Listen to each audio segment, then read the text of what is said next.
Okay, cruisers, there's a hot topic right now, and it's about all the protesters. They don't want cruise ships there. But the funny thing is, they also don't want tourists there. So what do?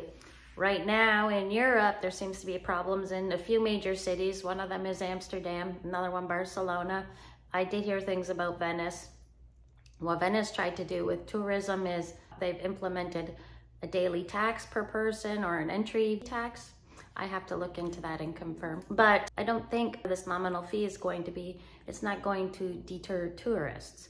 What might deter tourists is hostility towards them.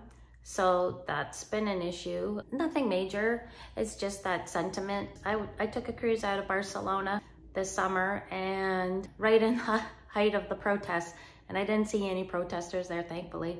Actually, I did see some in front of a chain store, but that was for a different deal. Here's the problem, it's a double-edged sword in Barcelona. If you're a tourist and you want to go there, maybe go there sooner than later. But there are so many people there, so I could see why there are some people that get frustrated. As a local, maybe you just don't have access to the places you had access to previously, and that's tough.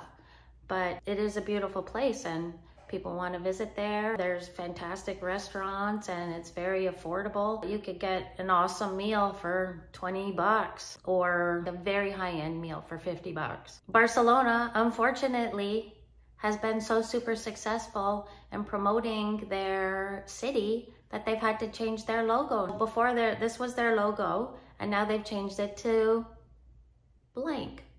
So, yeah, kudos to the tourism board there or whoever came up with the slogan. You did such a great job. Now this is a problem. The other issue there is with Airbnbs. I could see in some communities how this has become a big problem. The Airbnbs have taken residential units out of the market, so then the locals have less places to rent, and then because there's less places to rent, then the rents that they do find are higher because an Airbnb is going to get more money per night than a residential unit. Now, Barcelona has come up with a new policy, and I don't know if they've banned Airbnbs, but they're giving people a little bit of time. Like I think it's going to be as of 2028.